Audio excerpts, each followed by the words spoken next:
பிரியமானவர்களே, இயேசு கிறிஸ்துவின் நாமத்தில் உங்களுக்கு என் அன்பின் வாழ்த்துக்கள். எப்படி இருக்கிறீங்க?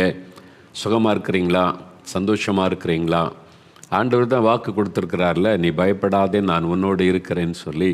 அவர் கூட இருந்தால் எப்பவுமே சந்தோஷம் தானே, மன மகிழ்ச்சி தானே. உங்கள் சந்தோஷத்தை எதுவுமே பாதிக்க முடியாது. அதை நல்லா விளங்கி கொள்ளுங்கள். இயேசு ஒரு மனிதனுக்குள்ளே வந்து மெய்யான சந்தோஷத்தை பெற்றுக்கொண்டால் உங்களுக்கு விரோதமாய் வரக்கூடிய எந்த கிரியைகளும் செயல்களும் உங்களுடைய சந்தோஷத்தை பாதிக்கவே முடியாது. அதுதான் இயேசு கிறிஸ்து கொடுக்கிற மெய்யான ஒரு சந்தோஷம் என்பது. இயேசு என்ன சொன்னார்? உலகம் கொடுக்கிற பிரகாரம் நான் உங்களுக்கு கொடுப்பது இல்லை. உலகம் கொடுக்கிற சந்தோஷம் சிற்றின்பம். அந்த மாதிரி ஒரு பாவத்தில் ஈடுபடும் போது உண்டாகிற ஒரு சந்தோஷம், அவ்வளோதான். ஒரு நிரந்தரமான எந்த சூழ்நிலையிலும் நமக்குள்ள இருக்கிற சந்தோஷம் இயேசு ஒருத்தர் தான் தர முடியும். சந்தோஷமாக இருங்க, ஆண்டவர் கூட இருக்கிறாரு. என்ன நடந்தாலும் வீட்டுக்குள்ளே, வெளியில், வேலை செய்கிற இடத்துல, வசிக்கிற இடத்துல, பொல்லாத மனிதர்கள், பொறாமை கொண்ட மனிதர்களால் வரக்கூடிய தீங்குகள், இதெல்லாம் அந்த உலகத்தில் சகஜம். ஏன்னால் பொல்லாத இருதயம் கொண்ட மக்கள் தான் நிறைந்திருக்கிறாங்க இந்த கடைசி காலத்தில். அவங்க தங்களுடைய வாழ்க்கையை பார்ப்பதை விட அடுத்த ஆள் மேலே என்ன குற்றம் சொல்லலாம், குறை சொல்லலாம், அவங்கள டிஸ்டர்ப் பண்ணலாம் என்கிற இருதயம் கொண்ட மக்கள் தான் இந்த கடைசி காலத்தில் அதிகம். அதனால் அதில் சந்தோஷம் காண்கிறவங்க இருக்கிறாங்க. மற்றவர்களை துக்கப்படுத்தி, காயப்படுத்தி அதில் மகிழ்ச்சி அடைகிற அந்த மாதிரி ஆட்கள், அது பிசாசனுடைய சுபாவம். இந்த சுபாவம் உள்ள மக்கள் நம்மை சுற்றிலும் இருப்பாங்க. நீங்கள் இருக்கிற இடத்திலே இருக்கத்தான் செய்வாங்க. அதனால் நீங்கள் பாதிக்கப்படாதபடி சந்தோஷமாக இருக்கணும். யார் என்ன சொன்னால் என்ன, யார் என்ன பேசினா என்ன, என்னை அறிந்த இயேசு எனக்கு இருக்கிறார், அவர் போதுன்ற ஒரு மன மகிழ்ச்சியோடு நீங்கள் இருக்க பழகிட்டீங்கன்னா, சாத்தான் எத்தனை அம்புகளை உங்களுக்கு விரோதமாக எய்தாலும் அவன் வெட்கப்பட்டு போகும்படிக்கு நீங்கள் சந்தோஷமாக மகிழ்ச்சியாக தான் இருப்பீங்க. அதனால் ஆண்டவர் கூட இருக்கிறதுனால சந்தோஷமாக இருக்கிற அந்த அனுபவத்துக்குள்ளே நம்ம வந்துடணும். சரியா? அவருடைய செட்டைக்குள்ளே வைத்து நம்மை மூடி பாதுகாக்கிற தேவன் என்று அவரை குறித்து நாம் பார்க்கிறோம். 91ஆம் சங்கீதத்தில் உன்னதமானவரின் மறைவு. நாம் வாழ்கிற உலகம் ஆபத்துகள் நிறைந்த உலகம். ஒரு கொள்ளை நோய் போனால் அடுத்த கொள்ளை நோய், ஒரு ஆபத்து போனால் அடுத்த ஆபத்து, பலவிதமான தீங்குகள் நிறைந்த ஒரு உலகம் இது. நம் கண்கூடாக பார்க்கிறோம். எத்தனையோ ஆபத்துகள் நம்ம நோக்கி வருகிறது. கண்ணுக்கு தெரிகிற ஆபத்துகள், தெரியாத ஆபத்துகள். அப்போ இதுக்கெல்லாம் விலைக்கு நாம் பாதுகாக்கப்பட தேவனுடைய அடைக்கலத்துக்குள்ளே நம்ம இருக்கணுமா? ஆண்டவருடைய பாதுகாப்புக்குள்ளே நாம் இயேசுவின் இரத்தத்தினால் கழுவப்பட்டு தேவனுடைய பிள்ளைகள் என்ற அனுபவத்தை பெறும்போது தேவனுடைய பாதுகாப்பு நம்முடைய குடும்பத்தின் மேலே உண்டாகிறது. அதை நீங்கள் விசுவாசிக்கணும். விசுவாசித்த ஆண்டவரே, உங்களுடைய செட்டையின் மறைவில் என்னையும் என் குடும்பத்தையும் வைத்து நீங்கள் பாதுகாக்கிறதற்காய் ஸ்தோத்திரம். அப்படி சொல்லும்போது தான் அந்த ஆசீர்வாதத்தை நீங்கள் உணர முடியும். யோபு என்ற பக்தனை குறித்து யோபுவின் சரித்திரத்தில் வாசிக்கும்போது அவன் தேவனுக்கு பயந்து அவருடைய வழிகளில் நடக்க அர்ப்பணித்தபடியால் யோபுவையும் அவனுடைய குடும்பத்தையும் அவனுக்கு உண்டான சொத்து பத்துக்கள் எல்லாவற்றையும் ஆண்டவர் வேலி அடைத்து பாதுகாத்தார் என்று வசனம் சொல்லுகிறது. கர்த்தருடைய பாதுகாப்பு உங்களுக்கு உண்டாயிருக்கும். அதனால் தீமை செய்கிற மக்கள் எழும்பலாம், உங்களுக்கு விரோதமாய் பேசலாம், கொக்கரிக்கலாம், உங்களை தொட முடியாது, சேதப்படுத்த முடியாது. அவைகள் ஒன்றும் உங்களை எந்த விதத்திலும் பாதிக்காது. என் ஆண்டுடைய பாதுகாப்பு உங்கள் மேலே இருக்கும். நீங்கள் அதை விசுவாசிங்க. இந்த உலகத்தில் பொல்லாத ஆவியின் கிரியைகள், மந்திரவாதங்கள், பில்லிசூனியங்கள், பொறாமையின் ஆவிகள், வன்கண், இதெல்லாம் இருக்கத்தான் செய்கிறது. ஆனால் அதுக்கெல்லாம் விலக்கி நம்மை பாதுகாக்கிற ஆண்டவர் செட்டையின் மறைவுக்குள். விசுவாசிக்கிறீங்களா? அப்படின்னா அப்படி உங்களுடைய வலது கரத்தை உயர்த்தி, இயேசுவே உம்முடைய பிரசன்னத்திற்காக ஸ்தோத்திரம். உங்களுடைய செட்டையின் மறைவுக்குள் என்னையும் என் குடும்பத்தை நீங்கள் வைத்திருக்கிறதற்காக ஸ்தோத்திரம். எங்களை, எங்களுடைய பிள்ளைகளை, எங்களுடைய குடும்பத்தை, எங்களுக்கு சொந்தங்களை, ஆண்டவரே எங்களுடைய வீடு, எங்களுடைய சொத்துக்களை எல்லாவற்றையும் உம்முடைய பாதுகாப்புக்குள் வைத்திருக்கிறதற்காக ஸ்தோத்திரம். உம்முடைய செட்டையின் மறைவுக்குள் வைத்திருக்கிறதற்காக ஸ்தோத்திரம். நல்ல வாய் திறந்து துதிங்க. தகப்பனே, எங்களுக்கு தருகிற பாதுகாப்புக்காய் ஸ்தோத்திரம். உம்முடைய வேலி அடைத்து எங்களை பாதுகாக்கிறதற்காய் ஸ்தோத்திரம். எந்த தீங்கும் எங்களை தொட முடியாது. கொள்ள நோய் எங்களை சேதப்படுத்த முடியாது. பில்லிசூனிய வல்லமைகள் எதுவும் எங்களை சேதப்படுத்த முடியாது. சாத்தானுடைய அன்புகள் எதுவும் எங்களை சேதப்படுத்த முடியாது. நீர் எங்களை பாதுகாக்கிறீங்க, அதற்காக நன்றி. எங்கள் குடும்பத்தை பாதுகாக்கிறீங்க, அதற்காக ஸ்தோத்திரம், ஸ்தோத்திரம், ஸ்தோத்திரம். மனதார நாங்கள் உம்மை துதித்து ஸ்தோத்தரிக்கிறோம். இயேசு கிறிஸ்துவின் நாமத்தில் ஸ்தோத்திர பலிகளை ஏறெடுக்கிறோம் பிதாவே. ஆமேன், ஆமேன். தினமும் அந்த வசனங்களை சொல்லி நீங்கள் ஸ்தோத்திரம் பண்ணுங்கள். 91ஆம் சங்கீதத்தை வாசித்து உங்கள் வீட்டை சுற்றிலும் தேவனுடைய பாதுகாப்பு இருப்பதை நீங்கள் உணர முடியும். உங்களுடைய வீட்டு எல்லை வரைக்கும் ஆபத்து வரும், உங்களை தொட முடியாது. அதுதான் தேவனுடைய பாதுகாப்பு. அதனால் எந்த சூழ்நிலைகளையும் பயப்படாதங்க, கலங்காதங்க, சோர்ந்து போகாதங்க. என் கூட ஒருவர் இருக்கிறார், இயேசு. அவர் பெரியவர். என்னை பற்றி அவருக்கு தெரியும். யார் வேண்டுமானால் என்னன்னாலும் பேசிட்டு போட்டு சொல்லிட்டு போகட்டும். என்னை அறிந்த என் நேசர் எனக்கு இருக்கிறார், நான் அவருக்குள்ளே சந்தோஷமாக இருப்பேன் அப்படின்னு மகிழ்ச்சியாக இருங்க. அவருடைய பாதுகாப்புக்குள்ளே இருக்கிறீங்க, அவ்வளோதான். அவங்க எதுவும் உங்களை சேதப்படுத்தாமல் காத்து நடத்துவார். சரியா? ஆண்டவருக்குள்ளே சந்தோஷமாக இருங்க. இப்போது சாட்சிகளை வாசிக்க போகிறேன். நிறைய பேருக்கு ஆண்டவர் அற்புதம் செய்து நிறைய சாட்சிகள் வருகிறது. ஆண்டவருக்கு ஸ்தோத்திரம். நிறைய பேர் நேரில் வந்து சொல்ல விருப்பமாக இருக்கிறீங்க. ஏற்ற நேரத்தில் உங்களை அழைப்போம். நீங்கள் நேரில் கூட வந்து சாட்சிகளை சொல்லலாம், உங்களுடைய அனுபவத்தை சொல்கிறீங்க. இது எல்லாமே வந்து இவங்களெல்லாம் நான் நேரில் பார்த்ததே கிடையாது. ஆனால் இந்த நிகழ்ச்சியை பார்த்து அவங்க ஜெபம் பண்ணி இயேசுவனிடத்தில் இந்த அற்புதங்களை பெற்றுக்கொண்டு அந்த அனுபவத்தை நமக்கு எழுதுகிறாங்க. அந்த எழுதுகிற போது சும்மா அனுப்புகிற எல்லாத்தையும் வாசிப்பதில்லை. அவங்க ஃபோன் நம்பர் இருக்கணும், அவங்களுடைய அட்ரஸ் இருக்கணும், முடிஞ்ச அவங்களுடைய ஃபோட்டோ நம்மகிட்ட வரணும். அது பிறகு அவங்களுக்கு ஃபோன் பண்ணி நம்முடைய ஊழியத்திலிருந்து அவங்களோட பேசுவாங்க. உங்களுக்கு என்ன நடந்துச்சு, நீங்கள் எழுதுனது உண்மை தானா, என்ன நடந்து, இதை வெரிஃபை பண்ணி அதை கன்ஃபார்ம் பண்ண பிறகு தான் அந்த சாட்சிகளை தான் உங்களுக்கு நாங்கள் வாசிக்கிறோம். இல்லை நீங்கள் யார் கேட்டாலும் சொல்லுவீங்களா? எங்கன்னா சில நாங்கள் தைரியமாக சொல்லுவோம், எங்களுக்கு ஆண்டவர் கொடுத்த அனுபவம் அதெல்லாம் நாங்கள் பேசின பிறகு தான் இவங்களிடத்துல இந்த சாட்சி வாசிக்கப்படுகிறது. நிறைய சாட்சி வருது, எல்லாத்தையும் சொல்ல டைம் கிடையாது. சில சாட்சிகளை வாசிக்கிறோம். ஏன்னா இன்றைக்கு உங்களுக்கு ஒரு அற்புதம் தேவை. ஏதோ ஒரு பிரச்சனையில் பாதிக்கப்பட்டு இருக்கிறீங்க, பயம், கலக்கம், தூக்கமே வரலை, ஒரு போராட்டம், உங்களுக்கு ஒரு விடுதலை தேவை. இன்றைக்கி இயேசு விடுதலை தருவார். கேன்சர், ஆஸ்துமா, ஆர்த்ரைட்டிஸ், ஏதோ ஒரு வியாதி, அந்த நோயினால் பாதிக்கப்பட்டிருக்கீங்களா, உங்களுக்கு ஒரு சுகம் தேவை. அது மாதிரி திருமண காரியம் நடக்க மாட்டேங்குது, குழந்தை செல்வம் கிடைக்கல, பிஸ்னஸ் ஆரம்பிக்க முடியல, தடை நீங்கள் உங்களுக்கு ஒரு அற்புதம் தேவை. இயேசு அந்த அற்புதம் செய்வார். ஏதோ ஒரு காரியத்தில் ஒரு நிம்மதி இல்லை, சமாதானம் இல்லை, பாவத்தை விட முடியல, எந்த பிரச்சனையாக இருந்தாலும் இயேசு கிறிஸ்துவிடத்தில் உங்களுக்கு பதில் உண்டு, உங்களுக்கு ஒரு அற்புதம் உண்டு. இந்த சாட்சிகளை வாசித்த பிறகு 5 நிமிடம் ஜெபிக்க போகிறோம். ஆயத்தமாக இருங்க. உங்கள் வீட்டில் இயேசு இருக்கிறார். நீங்கள் இந்த வசனத்தை எங்கே உட்கார்ந்து கேட்டுக்கொண்டிருந்தாலும் உங்கள் பக்கத்தில் இப்போ இயேசு பிரசன்னமாக இருக்கிறார். அவரிடத்துலேருந்து கேட்டு அற்புதத்தை பெற்றுக்கொள்வதும் பெற்றுக்கொள்ளாததும் உங்ககிட்ட தான் இருக்குது. நீங்கள் விசுவாசத்தோடு கேட்டால் உடனே அற்புதம் நடந்து விடும். அதனால் இப்போ நம்ம இந்த சாட்சிகளை கேட்ட பிறகு ஜெபிக்க போகிறோம். சரியா? சகோதரி செல்வி கோவில்பட்டியிலிருந்து அவங்க பெற்றுக்கொண்டதை எழுதியிருக்கிறாங்க. நான் இயேசுவை அறியாத குடும்பத்தில் பிறந்தவள். என்னுடைய மதத்தில் நான் மிகவும் வைராக்கியமாக பக்தியுடன் இருந்து வந்தேன். நன்றாக போய்கொண்டிருந்த வாழ்க்கையில் 5 லட்சம் ரூபாய் கடன் ஆகிவிட்டது. கடனை அடைக்க கோவிலாக போய் நாங்கள் நம்பி வந்த தெய்வத்தையெல்லாம் வேண்டி நின்றோம். எங்களால் கடனை அடைக்க முடியவில்லை. நானும் என் கணவரும் தற்கொலை செய்து எங்களுடைய வாழ்க்கையை முடித்து கொள்ளலாம் என்று முடிவெடுத்து இருந்தோம். பாருங்கள், கடன் அது ஒரு பெரிய அடிமைத்தனம், பெரிய பாதிப்பை உண்டாக்கும். கடன் கொடுத்தவங்க வந்து பேசுகிற வார்த்தைகள் இருதயத்தை காயப்படுத்தி இதோட செத்து போயிடலான்னு தோன்றும். பாருங்கள், தற்கொலை செய்கிறதுக்கு முடிவு எடுத்துட்டாங்களாம் அவங்க. அது மாதிரி செத்து நீங்கள் அப்படி எடுக்காதங்க. எந்த பிரச்சனைக்கும் ஒரு தீர்வு கொடுக்கிற ஒரு ஆண்டவர் இருக்கிறார், இயேசு கிறிஸ்து. எவ்வளோ பெரிய கடன் பிரச்சனையும் அவரால் மாற்ற முடியும். எவ்வளோ பெரிய வியாதியும் அவர் சுகமாக்க முடியும். எத்தனை வருட பாவ பழக்கத்திலிருந்து விடுதலை கொடுக்க முடியும். எவ்வளோ பெரிய குடும்ப பிரச்சனையும் அவரால் மாற்ற முடியும். தவறான முடிவு எடுக்காதங்க. உங்களுக்கு ஒரு வாழ்க்கை கொடுக்குற ஆண்டவர் இருக்கிறார். பிறகு இதற்கு தவறான முடிவு எடுக்கணும்? பாருங்கள், இவங்களுக்கு இயேசுவை தெரியாததுனால அவங்க தற்கொலை பண்ண முடிவு எடுத்திருந்தோம்.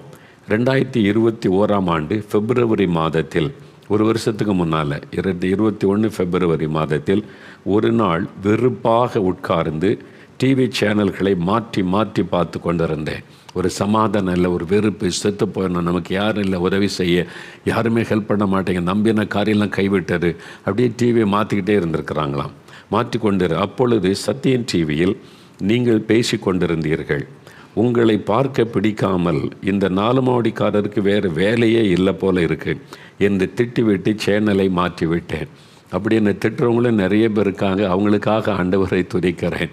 இந்த ஆளுக்கு வேறு வேலையில் ஏசுன்னு பேசிக்கிட்டே இருக்கிறாரு. ஏசுதான் சொல்லிக்கிட்டே இருக்காரு. பாருங்களா, அவங்க அந்த 4 மாடிக்காரருக்கு வேறு வேலையே கிடையாது, இதுதான் ஒரு வேலை அப்படின்னு சொல்லி திட்டுறவங்க இருக்கிறாங்க. அது மாதிரி அவங்களும் திட்டிட்டு சேனலை மாற்றிட்டாங்க. சேனலை மாற்றி விட்டேன். அடுத்த வாரம் ஞாயிற்றுக்கிழமையும் சேனலை மாற்றி கொண்டிருந்த போது சத்தியம் டிவியில் உங்களுடைய ஜெபம் முடியும் நேரத்தில், கடைசி நேரம், அந்த ஜெபம் முடிகிற நேரத்தில் கடன் பிரச்சனை மாறணுமா ஜெபம் செய்யுங்கள் என்ற வார்த்தையை கேட்டதுமே, அதான் கடன் பிரச்சனை மாறணுமா இயேசுகிட்ட ஜெபம் கேட்ட உடனே என்னையே அறியாமல் கதறி கதறி அழுது நீங்கள் சொல்லி கொண்டிருந்த மாதிரியே நானும் இயேசுவிடம் கேட்க தொடங்கிவிட்டேன். இல்லைங்களா? சிம்பிள் கார், இயேசுவே இந்த கடன் பிரச்சனை விடுதலை கொடுங்கன்னு. அவங்களுக்கு வேறு மார்க்கமே இல்லை, வாழ்க்கையை விரக்தியாகிவிட்டார். அழுது ஜெபிச்சிருக்கிறாங்க. அதன் பிறகு உங்களுடைய நிகழ்ச்சியை தொடர்ந்து பார்த்து இயேசுவை முழு மனதாக ஏற்றுக்கொண்டு ஜெபம் செய்ய ஆரம்பித்தேன். 10 மாதத்தில் என்னுடைய கடனில் 4 லட்சம் ரூபாய் கடனை அடைத்து விட்டோம். எங்கள் குடும்பத்திற்கு இயேசு வந்ததுமே இதுவரை நாங்கள் அனுபவிக்காத சமாதானத்தையும் சந்தோஷத்தையும் அனுபவித்து வருகிறோம். இதாங்க இயேசு கிறிஸ்து கொடுக்கிற மிகப்பெரிய ஆசீர்வாதம், சந்தோஷம், சமாதானம். சமாதானம் என்பது உள்ளத்தின் ஆழத்தில் ஆத்ம அமைதி, நிம்மதின்னு சொல்கிறோம் பார்த்தீங்களா? அதான் அந்த சமாதானம். அதான் டிவைன் பீஸ், தெய்வீக சமாதானம். சந்தோஷம் என்பது எப்பொழுதும் நம்முடைய மகிழ்ச்சியை வெளிப்படுத்தி கொண்டே இருப்பது சந்தோஷம். இந்த ரெண்டையுமே ஆண்டவர் கொடுத்துட்டார்.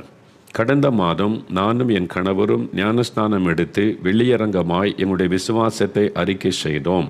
தற்கொலை எண்ணத்தை மாற்றி பல வருடமாய் அடைக்க முடியாமல் இருந்த கடன் பிரச்சனையிலிருந்து விடுதலை தந்து சமாதானத்துடன் வாழ செய்கிற இயேசுவுக்கு நன்றி செலுத்துகிறோம். பாருங்கள், யாரும் இவங்களை மோகன்லாஸை மதம் மாற்றிட்டாரு அப்படின்னு சொல்லாதங்க. இவங்களை நான் நேரில் கூட பார்த்ததே கிடையாது. அவங்க வசனத்தை கேட்டு இயேசுவிடத்தில் ஜெபம் பண்ணி அற்புதம் பெற்றுக்கொண்டாங்க, சமாதானம் பெற்றுக்கொண்டாங்கல்ல. நிம்மதி, எங்கேயுமே கிடைக்காத நிம்மதி, சமாதானம், அதை பெற்றுக்கொண்டாங்க. தான் பெரிய ஆசீர்வாதம். அந்த பெற்றுக்கொண்ட உடனே ஆண்டவர்களுக்கு அற்புதம் செய்து விடுதலை கொடுத்த உடனே இயேசுவை குடும்பமாக ஏற்றுக்கொண்டாங்க. ஆண்டவருக்கு ஸ்தோத்திரம். கர்த்தர் அந்த குடும்பத்தை ஆசீர்வதிக்கட்டும். தேவனுடைய குடும்பத்திற்குள் வந்த உங்களுடைய குடும்பத்தை நாங்கள் இயேசுவின் நாமத்தில் வாழ்த்துகிறோம். சகோதரி, கர்த்தர் ஆசீர்வதிக்கட்டும்.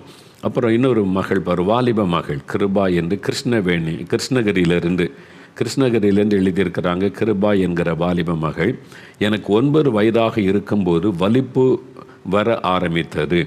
தொடர்ந்து மாத்திரை போட ஆரம்பித்தேன். மாத்திரை போட்டாலும் அந்த வலிப்பு வரும். ஒரு முறை வலிப்பு வந்துவிட்டால் 15 நிமிடத்திற்கு எனக்கு சுய நினைவே இருக்காது. உடல் அளவிலும் மனது அளவிலும் மிகவும் பாதிக்கப்பட்டிருந்தேன். அடிக்கடி என் வீட்டின் முன் என்னை மருத்துவமனைக்கு கொண்டு போக ஆம்புலன்ஸ் வந்து நிற்கும். இப்பொழுது என் வயது 23. பாருங்கள், 9 வயதிலிருந்து இந்த வலிப்பு ஃபிட்ஸ்னால் எவ்வளோ கஷ்டம் இல்லை? ஒரு பெண், ஒரு வாலிப பிள்ளை, 23 வயசு ஆயிற்று. அடிக்கடி அவங்க வீட்டுக்கு முன்னால் ஆம்புலன்ஸ் நிற்க. ஏன்னா அந்த பிள்ளைக்கு வலிப்பு வந்துட்டு ஆஸ்பத்திரி கொண்டு போவது எவ்வளோ ஒரு வேதனை இல்லை? எதிர்காலம் கேள்விக்குரிய மாதிரி ஒரு வேதனையில் வாழ்ந்த ஒரு மகள். அப்போ இப்பொழுது என் வயது 23. ரொம்ப நாளாக நான் சாப்பிட்டு வந்த மாத்திரைகளின் பக்க விளைவாக கடந்த 1 வருடமாக மனநிலையில் பாதிப்பு வந்தது. ஒரு வியாதிக்கு மருந்து சாப்பிட்டா அடுத்த வியாதி வந்துடுது. பக்க விளைவு, சைடு எஃபெக்ட்ஸ் பார்த்தீங்களா? அதற்கு மாத்திரை எடுக்க ஆரம்பித்து அதுக்கு வேறு இன்னொரு மாத்திரை. இப்படியாக நான் வியாதியின் கொடூரத்தில் இருக்கும்போது தான் உங்களுடைய ஜெபிக்கலாமாக நிகழ்ச்சியை பார்க்க ஆரம்பித்தேன். என்னை ஊழியத்திற்கு ஒப்பு கொடுத்து பொருத்தனை செய்து ஜெபம் செய்ய ஆரம்பித்தேன். எனக்கு சுகம் கொடுங்க, நம்முடைய ஊழியம் செய்கிறேன், அவங்க மகிமைப்படுத்துகிறேன்னு ஒப்பு கொடுத்து அந்த மகள் ஜெபிச்சிருக்கிறாங்க. நான் ஒப்பு கொடுத்த ஜெபித்த நாளில் இருந்தே எனக்கு வலிப்பு நோய் வருவது நின்று விட்டது. 9 வயசில் ஆரம்பித்தது, 23 வயசு வரைக்கும் இருந்தது. பாருங்கள், இயேசுக்கு தன்னை ஒப்பு கொடுத்து ஜெபித்த உடனே வலிப்பு வியாதி மறைந்தது. நான் மாத்திரையும் இப்பொழுது எடுத்துக்கொள்வதில்லை. இப்பொழுது நான் நல்ல சுகத்துடன் இயேசுவை துதித்து ஆராதித்து வருகிறேன். 14 வருட வியாதியின் பிடியிலிருந்து எனக்கு விடுதலை கொடுத்து ஊழியம் செய்கிற வாஞ்சையும் கொடுத்த இயேசுவுக்கு என் வாழ்நாளெல்லாம் ஊழியம் செய்து சாட்சியாக நிற்பேன். இப்போ விளங்குதா ஏன் இந்த இயேசுவை பற்றி அறிவிக்கிறாங்க? மரம் மாற்றுறாங்களா? நான் பெற்ற இன்பம் பெருகைய வையகம், எனக்கு கூட நான் பெற்ற இந்த சந்தோஷத்தை எல்லாரும் பெறணும், அதுதான் அறிவிக்கிறோம். நான் மரணப்படுக்கையில் இருந்தேங்க. நான் ரொம்ப பக்தி உள்ளவன். நாமம் போட ஐயா வழி சொல்லுவான் தெரியுமா? நாமம் போடாமல் வெளியே வரமாட்டேன் சாயங்காலமானா. அந்த மாதிரி ஆள். நான் சென்னையில் இருக்கும்போது சந்தனை போட்டு வச்சு தான் ஸ்கூலுக்கு போவேன். என் பக்தியை யாரும் மாற்ற முடியாது. இயேசுவை பற்றி சொல்ல வந்த கோபம் வருங்க, திட்டி அனுப்பினுங்க. இப்போ இயேசுவை பரிகாசம் பண்ணினங்க. அப்போ நான் மரணப்படுக்கையில் சாக கிடந்தேன். எங்கள் அப்பா அம்மா எல்லா தெய்வத்துக்கும் எவ்வளோ பொருத்தனை பண்ணாங்க, எவ்வளோ பணம் செலவு பண்ணாங்க, எல்லாம் செய்தும் கூட ஒருத்தர் எனக்கு உதவி செய்யாத போது நான் கேவலமாக பேசினேன். இயேசு எங்கள் வீட்டுக்கு வந்தார். சென்னையில் பாடின்ற இடத்துல இருந்தோம். ஒரு கிறிஸ்தவ நண்பர் ஜெபிக்கும் போது இயேசு உங்கள் வீட்டுக்குள்ளே வந்து என்னை தொட்டு சுகமாக்கி என் எளிமை நடக்க பண்ணினார். எனக்கு இந்த உயிர் இயேசு கிறிஸ்து கொடுத்த பிச்சை. அவர் என்னை தொட்டு குணமாக்கி எனக்கு அற்புதம் செய்தார்ல. இதை எப்படி நான் மறைச்சி வைக்க முடியும்? எப்படி நான் எனக்குள்ளே வைத்து கொள்ள முடியும்? இலவசமாய் வந்து எனக்கு அற்புத சுகம் கொடுத்தார்ல, எல்லாருக்கும் செய்கிறார். நீங்கள் பெற்றுக்கொள்ளுங்க, நீங்கள் பெற்றுக்கொள்ள இந்த இயேசு கிறிஸ்து கொடுக்குற சுகம், விடுதலை, சமாதானத்தை இதை சொல்லாமல் என்னால் எப்படி இருக்க முடியும்? அதுதான் சொல்கிறோம். அந்த மகள் பாருங்க, 14 வருஷ வியாதிங்க, வலிப்பு வியாதி. ஆம்புலன்ஸ் எப்போவுமே வீட்டுக்கு முன்னால் அடிக்கடி வரும். எப்படி இருந்திருக்கும்? இன்னைக்கு இயேசு சுகம் கொடுத்துட்டார்ல, விடுதலை கொடுத்துட்டார்ல, இதை சொல்லாமல் எப்படி இருக்க முடியும்? இது எத்தனை பேர் கஷ்டப்படுறாங்களோ அவங்களும் விடுதலை பெறட்டும், அவங்களும் நன்மை பெறட்டும்னு சொல்லுவது தான் சுவிசேஷம், நற்செய்தி அறிவிப்பது. எதைத்தான் மரம் மாற்றுறாங்கன்னு அதுக்கு ஒரு சின்ன குரூப் இருக்கிறாங்க. அவங்களுக்கு பணம் கொடுத்து அதுக்கு கூலிக்கு வேலை செய்கிறவங்க அதை பற்றியே பேசிக்கிட்டே இருப்பாங்க, அவ்வளோதான். இது வந்து அனுபவம், எக்ஸ்பீரியன்ஸ். இதை உங்களால் தடுக்க முடியாது. இதோடைய அனுபவங்க, அது சொல்லிக்கிட்டே இருக்காங்க. இது லட்சக்கணக்கான பேர் எழும்பிட்டாங்க. இனி யாரை நீங்கள் தடுக்க முடியும்னு நினைக்கிறீங்க? இந்தியா முழுவதும் கோடிக்கணக்காக எழும்பி கொண்டு இருக்கிறாங்க. அவங்களுடைய அனுபவத்தை ஷேர் பண்ணுறாங்க, அவ்வளவுதான். அப்போ பாருங்கள், இதுதான் காரியம். இப்போ அந்த மகளுக்கு 14 வருஷ வியாதி சுகமாயிட்டில்ல. இன்றைக்கி உங்கள் வீட்டில் யாராவதுடைய குழந்தைகள், சின்ன பிள்ளைகள், வாலிபர்கள் பாதிக்கப்பட்டிருந்த எல்லாருமே ஊழியத்தை ஒப்பு கொடுக்கணும்னு அவசியம் இல்லை.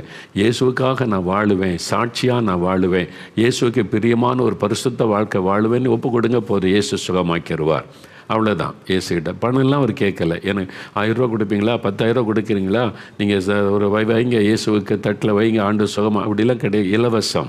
இயேசு கிறிஸ்து கொடுக்குற பாவ மன்னிப்பு இலவசம், விடுதலை இலவசம், சுகம் இலவசம். அதான் திரும்ப திரும்ப சொல்கிறோம். பாருங்கள், இந்த மகளுக்கு சுகம் கொடுத்த ஆண்டவர் இன்றைக்கி உங்களுக்கு சுகம் தருவார், பயப்படாதங்க.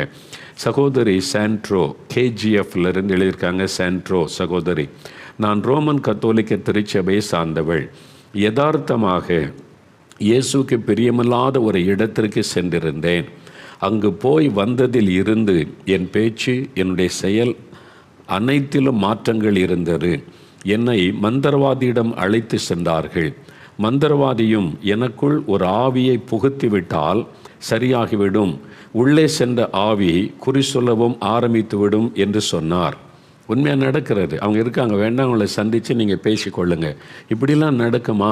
உலகத்தில் என்னென்னவோ நடக்கிறது, நிறைய பேர் அறியாமல் இருக்கிறோம். பாருங்கள், அந்த மந்திரவாதி சொல்லியிருக்கிறான், நான் உனக்குள்ளே ஒரு ஆவி இருக்குது, அதான் உனக்குள்ளே இப்படி பிரச்சனை உண்டாக்குது, நான் ஒரு ஆவியை உனக்குள்ளே அனுப்புகிறேன். அவனால் அதுதான் அனுப்ப முடியும். மந்திரவாதி என்றவன் பிசாசை வச்சு மந்திரவாதம் செய்கிறவன். அந்த மந்திரவாதம் செய்கிறது இந்திய அரசியலமைப்பு சட்டத்தின்படி தப்பு. அவனை அரெஸ்ட் பண்ணி உள்ளே போடலாம்.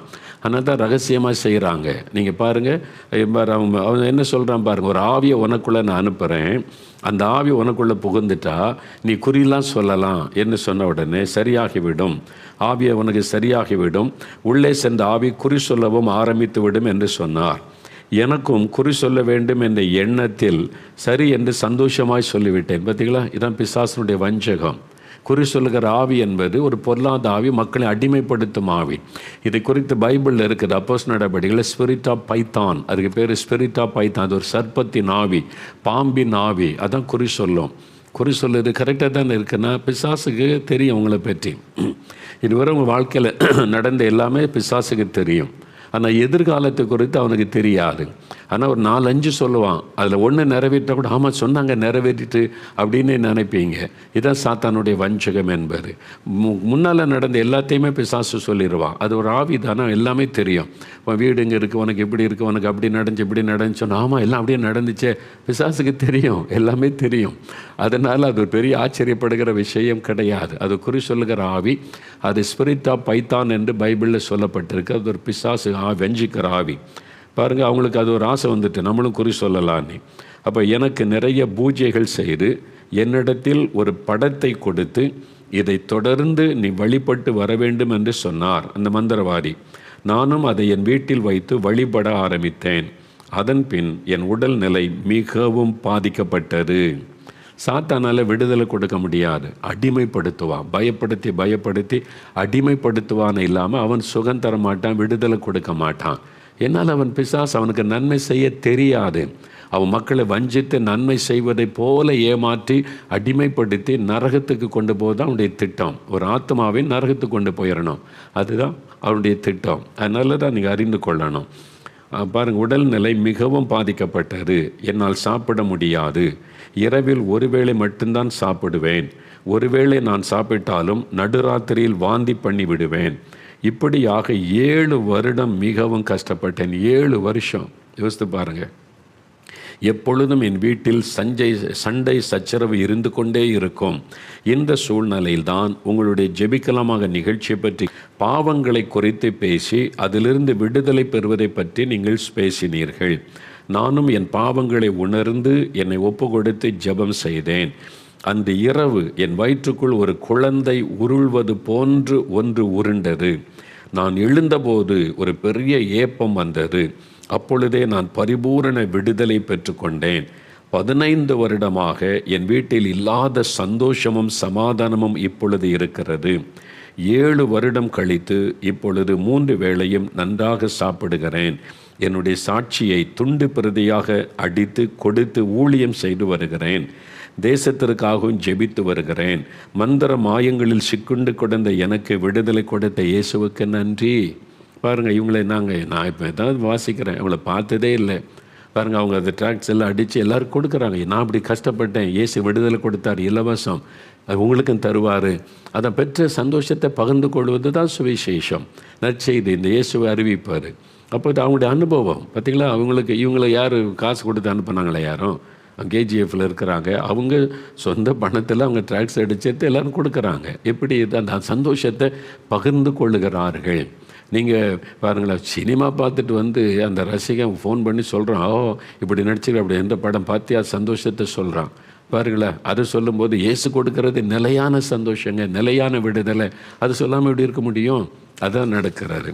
பாருங்கள், இன்றைக்கு உங்களுக்கு விடுதலை. மந்திரவாதம் பில்லி சூனி கட்டிலேருந்து இயேசு விடுதலை தருவார். நீ அதை வச்சுக்க, இதை வச்சுக்க, இது மாதிரி செய்யாதங்க. பிசாசு அதன் வழியாக வீட்டுக்குள்ளே நுழைந்து விடுவான். அசுத்த ஆவி உங்களுடைய வீட்டுக்குள்ளே நுழைவதற்கு ஒரு வழி.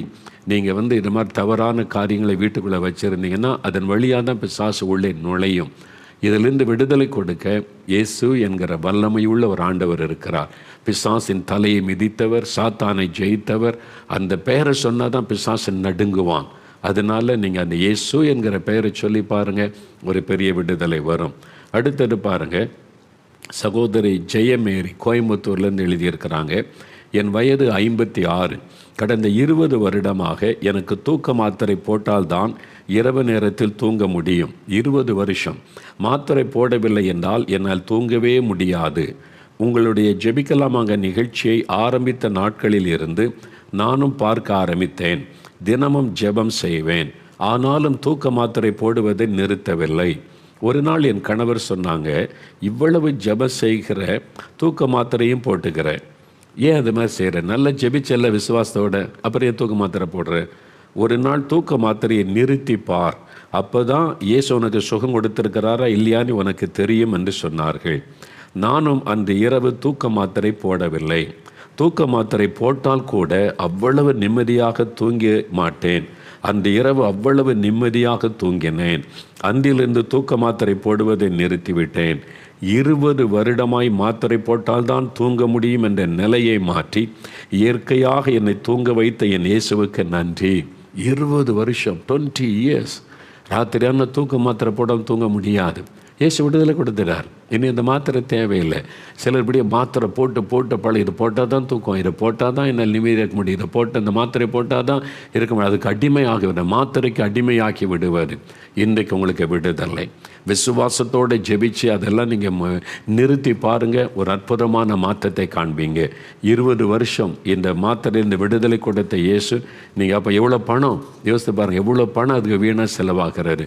இன்றைக்கு உங்களுக்கு விடுதலை. இந்த ஆஸ்பத்திரி செலவு, மாத்திரை செலவே வேண்டாம். இயேசுவின் நாமத்தினால நீங்கள் ஜெபித்து பாருங்கள், கர்த்தர் விடுதலை தந்துடுவார். அடுத்தது பாருங்கள், சகோதரி லட்சுமி, கோயம்புத்தூர்லேருந்து லட்சுமி என்கிற சகோதரி எழுதியிருக்கிறாங்க. என் 21 வயது வாலிப மகளுக்கு உடம்பில் ஏற்பட்ட பிரச்சனை நிமித்தம் மருத்துவரிடம் சென்று காண்பித்தோம். அவளின் இருதயத்தின் பக்கத்தில் ஒரு கட்டி உள்ளது என்று சொன்னார்கள். அது கேன்சர் கட்டி என்று பரிசோதனையில் உறுதியானது. கடந்த 7 மாதமாக என் மகள் இரத்த வாந்தி எடுக்க ஆரம்பித்தாள். மிகவும் கஷ்டப்பட்டாள். ஒரு நாளைக்கு 32 மாத்திரைகள் என் மகள் சாப்பிட வேண்டியதாக இருந்தது. ஆனாலும் பிரயோஜனமில்லை. அவளை பார்த்த மருத்துவர்கள் அவளை கைவிட்டனர். ஒரு பாஸ்டர் என் மகளிடம் சொன்னார், ஒரு பாஸ்டர் சபை நடத்துகிறாங்கல்ல மேய்ப்பர்கள், தினமும் அதிகாலை 4 மணிக்கு எழுந்து இயேசுவிடம் ஜெபம் செய் என்று. என் மகளும் அவளுடைய இயலாமையில் அதிகாலை 4 மணிக்கு எழுந்து இயேசுவை நோக்கி ஜெபம் செய்ய ஆரம்பித்தாள். இயேசு விடுவிக்கிறார் ஜெப மையத்திற்கு தொலைபேசியில் ஜெபிக்க கேட்டுக்கொண்டு ஜெபித்தோம். கடிதம் மூலமாகவும் ஜெபிக்க கேட்டுக்கொண்டோம். நிறைய பேர் எங்களுக்கு ஜெப உதவி செய்தார்கள். என் மகள் எடுத்து வந்த இரத்த வாந்தி நின்றது. பார்த்தீங்களா? ஜெபம் எவ்வளோ வல்லமை உள்ளது பாருங்கள். அந்த மகள் 4 மணிக்கு எழும்பி இயேசுவை நோக்கி ஜெபம் பண்ணாங்க. இந்த மாதிரி இந்த கேன்சர் வியாதியில் நான் கஷ்டப்படுறேன், இத்தனை 7 மாதமாக கஷ்டப்படுறேன் ஆண்டவரேன்னு ஜெபிக்கிறாங்க. அந்த பாஸ்டர் ஜெபிக்கிறாங்க, அந்த விசுவாசிகள் ஜெபிக்கிறாங்க. இயேசு எடுக்கிற ஜெபக்குழுவுக்கு ஃபோன் பண்ணியிருக்கா, இங்கே ஜெபம், எல்லாருடைய ஜெபம், எல்லாருடைய ஜெபமும் நமக்கு அவசியம். அதனால தான் நீங்கள் ஒருவருக்காக ஒரு ஜெபிங்கள் என்று வேதம் சொல்லுகிறாரு. நீங்கள் உங்களுடைய சபையில் சொல்லி ஜெபிக்க சொல்லுங்கள், உங்கள் பாஸ்டரை ஜெபிக்க சொல்லுங்கள், தெரிந்த ஊழியரை ஜெபிக்க சொல்லுங்கள். சில காரியத்துக்கு எல்லாரும் இணைந்து ஜெபிக்கும்போது பலருடைய ஜெபம் பரலோகத்துக்கு போகும்போது அங்கே தேவனுடைய கிருபை பெருகும். அது மாதிரி தான் எல்லாரும் ஜெபிச்சிருக்காங்க. அந்த மகளுக்காக அந்த ஊரில் இருந்த பக்கத்தில் இருந்தவங்கெல்லாம் ஜெபிச்சிருக்கிறாங்க. எல்லாருடைய ஜெபத்தை கேட்டு ஆண்டவர் என்ன செய்திருக்கிறார் பாருங்கள். என் மகள் எடுத்து வந்த இரத்த வாந்தி நின்றது. இரத்த வாந்தி முதல்ல நின்றது. அதன் பிறகு என் மகளை பரிசோதித்து பார்த்தபோது அவளுக்கு கேன்சர் இல்லை என்ற முடிவு வந்துவிட்டது. முன்னால் கேன்சர் இருந்துச்சு, கட்டி இருந்துச்சு, அதனால் இரத்த வாந்தி. ஜெபத்துக்கு பிறகு கேன்சரை காணும். அதான் உண்மை. Cancer disappeared. கேன்சர் சரித்துவிட்டு போய்விட்டது. மருத்துவர்களே ஆச்சரியப்பட்டு போயினர். என்னங்க இவளுக்குள்ள கட்டி இருந்துச்சு, கேன்சர் வாந்தி எடுத்து இனி அவ்வளோதான் நிலைமையில் இருந்தால் எங்கே போச்சு கேன்சர்? காணவில்லை. பார்த்தீங்களா? மருத்துவர்களே ஆச்சரியப்பட்டு போயினர். வேறு ஏதாவது ட்ரீட்மெண்ட் எடுத்தீர்களா என்று கேட்டார்கள். அவள் சாப்பிட்டு வந்த மாத்திரை கூட குப்பையில் நாங்கள் எறிந்து விட்டோம். இப்பொழுது என் மகள் நன்றாக இருக்கிறாள். இயேசுதான் என் மகளுக்கு தகுந்த நேரத்தில் ஆலோசனை கொடுத்து ஜெப உதவி கிடைக்கச் செய்து என் மகளை மீண்டும் உயிரோடு நிற்கச் செய்திருக்கிறார். இயேசுவுக்கு நன்றி. லட்சுமி என்கிற அந்த அன்பு சகோதரி, ஒரு வாலிப மகள், இப்படி மரணப்படுக்கையில் இருந்த தாய், அந்த குடும்பத்தின் உள்ளம் எப்படி இருந்திருக்கும்? இயேசு விடுதலை கொடுத்துட்டாருங்க. உங்களுக்கு செய்வார். விசுவாசத்தோடு நீங்கள் கேளுங்க. விசுவாசத்தோட இயேசுவேன்னு கூப்பிடுங்க. அந்த நாமத்தை சொல்லி, பெயரை சொல்லி கூப்பிடுங்க. அற்புதம் நடக்கும். அவ்வளோதான். அடுத்தது கடைசியாக பாருங்கள். சகோதரி கிளாரின் பெங்களூரில் இருந்து கிளாரின் என்கிற சகோதரி, நான் 2014ஆம் ஆண்டு ரட்சிக்கப்பட்டு இயேசுவுக்குள் நன்றாக இருந்து வந்தேன். நாளடைவில் பின்மாற்றம் அடைந்து விட்டேன். டிக்டாக் என்ற செயலிக்கு நான் முழு அடிமையாக இருந்தேன். எப்பொழுதும் என்னை நானே வீடியோ எடுத்து அதை பதிவிட்டு நிறைய பேர் என்னை பார்க்கும்படி செய்வேன். எப்படியாவது ஃபேமஸ் ஆகிவிட வேண்டும் என்ற எண்ணம் எனக்கு இருந்தது. அதற்காக சில நடிகர்களைப் போல இமிட்டேட் செய்து வீடியோவை ஷேர் செய்து வருவேன். அதில் எனக்கு எத்தனை லைக்ஸ் கிடைக்கிறது என்பதை பார்த்து தான் பொழுதுபோக்கு. அப்படி பார்ப்பது தான் என் பொழுதுபோக்கு. 2019இல் எனக்கு திருமணமானது. அதன் பிறகும் என்னுடைய பொழுதுபோக்கை நான் குறைத்து கொள்ளவில்லை.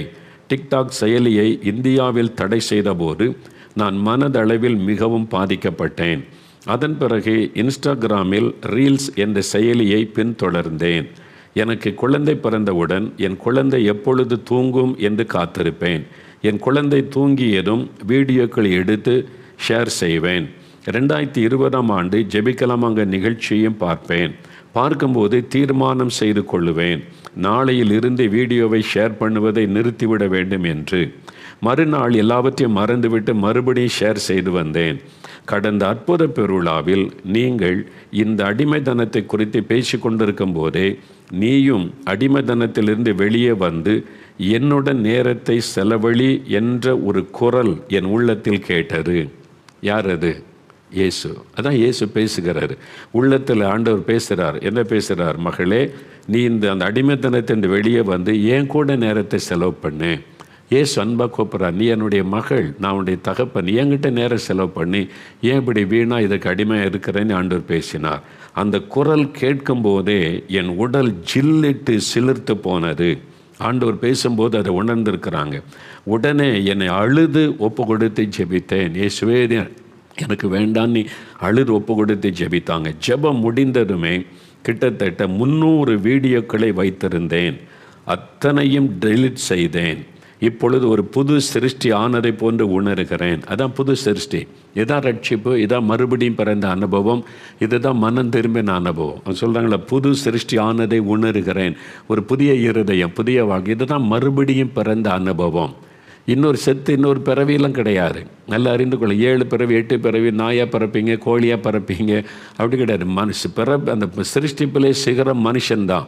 மனுஷனுக்கு மட்டும்தான் ஆத்மா. மனுஷன் இன்னொரு மிருகமெல்லாம் பிறக்க முடியாது. இந்த மாதிரி தவறான நம்பிக்கைக்கு இடம் கொடுத்து உங்களை ஏமாற்றி கொள்ளாதுங்க.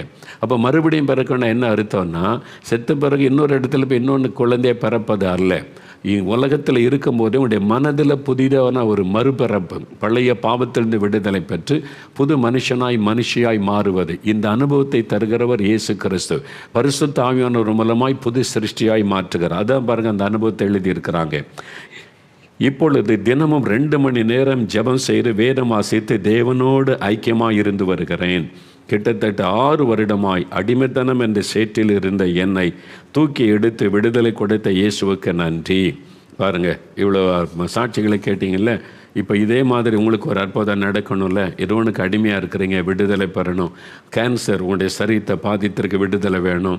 ஃபிட்ஸ் வியாதி பிசாசினால் உண்டான போராட்டம் ஒரு விடுதலை வேணும். மந்திரவாதம் பில்லி சுன்னித்தினால் பாதிக்கப்பட்டு கஷ்டப்படலாம், விடுதலை வேணும். அல்லது உங்களுக்கு சமாதானம் வேணும், பாவ மன்னிப்பு வேணும், கடன் பிரச்சனை விடுதலை வேணும். இவங்களுக்கெல்லாம் அற்புதம் செய்து இயேசு உங்களுக்கு தரப்போகிறார். ஒரு 5 நிமிடம் ஜெபிக்க போகிறேன். சரியா? முடிந்தால் முழங்கால் படிட்டு கொள்ளுங்கள், அல்லது அப்படியே கண்களை மூடி இயேசுவை கண் முன்னால் நிறுத்தி, இயேசுவே இவங்களுக்கெல்லாம் நீங்கள் அற்புதம் செய்தீங்களே, எனக்கும் செய்யுங்க. எனக்கும் இன்றைக்கு ஒரு விடுதலை வேணும், சுகம் வேணும், சமாதானம் வேணும், நிம்மதி வேணும். என் குழந்தைக்கு சுகம் வேணும், என் கணவருக்கு சுகம் வேணும், என் பிள்ளைக்கு ஒரு விடுதலை வேணும், எனக்கு வேணும். நீங்கள் கேளுங்க. உங்களுக்கு ஒரு பாவத்திலேருந்து விடுதலை வேணும், இந்த அடிமைத்தனத்திலிருந்து விடுதலை வேணும், இந்த மதுபான பழக்கம், போதை வஸ்துகள், இந்த புகைப்பிடிக்கிற பழக்கம், தீய பழக்கங்கள் வேண்டான இருதயத்தில் கை வைத்து, இயேசுவே சிலுவையில் எனக்காக நீங்கள் ரத்தம் சிந்தினீங்க, எனக்காக நீங்கள் பலியானீங்க, அந்த ரத்தத்தின் வல்லமையினால் இருதயத்தை கழுவுங்க, விடுதலை கொடுங்கன்னு கேளுங்க. வியாதிப்பட்ட இடத்துல கை வைங்க. வியாதி உள்ள இடத்துல எங்கே சுகம் வேணும், கண்களில் சுகம் வேணும்னா கண்ணில் கை வைங்க, இருதயத்தில் சுகம் வேணும்னா இருதயத்தில் கை வைங்க. எங்கே வலி வேதனை கட்டிகள் இருக்கிறதோ கை வைங்க. அல்லது வியாதிப்பட்ட யாராவது உங்களுடைய குடும்பத்தில் இருந்தால் உங்கள் வீட்டில் இருக்கிற ஒருவர் அவங்க மேலே கை வைங்க. இயேசுவே நான் உம்முடைய நாமத்தினாலே ஜெபிக்கிறேன். இயேசுவின் நாமத்தில் என் குழந்தைக்கு சுகம் உண்டாகட்டும். இயேசு கிறிஸ்துவின் நாமத்தில் என் கணவருக்கு சுகம் உண்டாகட்டும். இயேசு கிறிஸ்துவின் நாமத்தில் இந்த பிசாசு எங்கள் வீட்டை விட்டு வெளியேறட்டும். இயேசு கிறிஸ்துவின் நாமத்தில் இந்த பயத்தின் ஆவி விலகட்டும். இந்த மந்திர வல்லமைகள் இயேசு கிறிஸ்துவின் நாமத்தில் அழியட்டும். இயேசுடைய பெயரை சொல்லுங்க. இயேசு கிறிஸ்துடைய பெயரை சொல்லுங்க. இயேசு கிறிஸ்துவின் நாமத்தில் விடுதலை, இயேசு கிறிஸ்துவின் நாமத்தில் சுகம், இயேசுவின் நாமத்தில் அற்புதம் உண்டாகட்டும், விடுதலை உண்டாகட்டும். சமாதான நிம்மதி எனக்கு வேணும். இன்றைக்கு எனக்கு விடுதலை கொடுத்து நிம்மதி கொடுங்க, சமாதானம் கொடுங்க. இந்த தூக்கத்தை கெடுக்கிற ஆவியெல்லாம் விலகட்டு. இனி எனக்கு தூக்க மாத்திரைலாம் வேண்டாம். நான் தூக்க மாத்திரை போட்டு தூங்கக்கூடாது. எனக்கு நீங்கள் நல்ல நித்திரை கொடுங்க. இயேசு கிறிஸ்துவின் நாமத்தில் தூக்க மாத்திரை போகட்டும், என்னை விட்டு வீட்டை விட்டு வெளியேறி போகட்டும். ஆமென். ஜோமனுங்க. தூக்க மாத்திரை இயேசுவின் நாமத்தில் வீட்டை விட்டு வெளியேறி போகட்டும். இனி அந்த மாத்திரை எங்களுக்கு வேண்டாம். இயேசுவின் நாமத்தில் நீங்கள் எனக்கு நல்ல நித்திரை தருகிற தேவன், சமாதானம் தருகிற தேவன், எங்களுடைய வாழ்க்கையை பாழாக்குகிற இந்த மாத்திரை மருந்துகள் எல்லாம் விலகி போகட்டும். ஆண்டவரே பூரண விடுதலைகளை கொடுங்க. நாங்கள் அதுக்கு அடிமைப்படக்கூடாது. இயேசுவின் நாமத்தில் ஜோமனுங்க. நீங்கள் தான் இன்னும் 2 நிமிடம் ஜெபிங்க. இயேசுவின் நாமத்தில் சுகம், இயேசுவின் நாமத்தில் விடுதலை, இயேசுவின் நாமத்தில் அற்புதம். சொல்லுங்க, வாய் திறந்து சொல்லுங்க. இயேசுவே தொடும், இயேசுவே விடுதலை தாரும், இயேசுவே அற்புதம் செய்யும், இயேசுவின் நாமத்தில் விடுதலை, இயேசுவின் நாமத்தில் சுகம். சொல்லுங்க. இயேசு கிறிஸ்துவின் நாமத்தில் விடுதலை விடுதலை பெற்றுக்கொள்கிறீங்க. இயேசு கிறிஸ்துவின் நாமத்தில் அற்புதம் நடக்கிறது. இயேசு கிறிஸ்துவின் நாமத்தில் அசுத்த ஆவிகள் விலகுகிறது. மந்திர பில்லிசுனிய வல்லமைகள் எரிகிறது இயேசுவின் நாமத்தில். தகடுகள் எரியட்டும் இயேசுவின் நாமத்தில். அந்த பொருளாதார பிசாசின் கிரியைகள் அழியட்டும் இயேசுவின் நாமத்தில். ஒவ்வொருவருக்கும் விடுதலை இயேசுவின் நாமத்தில் விடுதலை. நீ தந்து விட்டதற்காக ஸ்தோத்திரம். இப்போ சொல்லுங்க, இயேசுவே ஸ்தோத்திரம்னு சொல்லுங்கள். இயேசுவே உமக்கு ஸ்தோத்திரம் அப்படி சொல்லுங்கள். வலதுகரம் வைத்து இயேசுவே ஸ்தோத்திரம், எங்களுடைய ஜெபத்தை கேட்டீர், விடுதலை தந்து விட்டீர், அற்புதம் செய்து விட்டீர். இயேசுவே ஸ்தோத்திரம், இயேசுவே ஸ்தோத்திரம், இயேசுவுக்கு ஸ்தோத்திரம். இயேசு கிறிஸ்துவின் நாமத்தில் ஸ்தோத்திரத்தை ஜெபிக்கிறோம் பிதாவே. ஆமேன், ஆமேன். பாருங்கள், ஆண்டவர் அற்புதம் செய்துட்டாரு. இனிமேல் நீங்கள் என்ன செய்யணும்? இயேசுவே உமக்கு ஸ்தோத்திரம்னு ஆண்டவரை நீங்கள் துதிக்கணும். சரியா? ஆமாம், தினந்தோறும் ஆண்டவரை துதித்து எனக்கு விடுதலை கொடுத்த இயேசுவுக்கு நன்றி அப்படின்னு ஸ்தோத்திரம் பண்ணுங்க. நல்ல இயேசுவே ஸ்தோத்திரம், இயேசுவின் நாமத்திற்கு ஸ்தோத்திரம். அப்படி இயேசுடைய பெயரை சொல்ல சொல்ல சொல்ல நல்ல ஒரு மாற்றம், விடுதலை, ஒரு ஆத்ம அமைதியை உணர்வீங்க. அப்படி பிரசன்னம் உங்களோடு இருக்கும். கர்த்தர் உங்களை ஆசீர்வதிக்கட்டும்.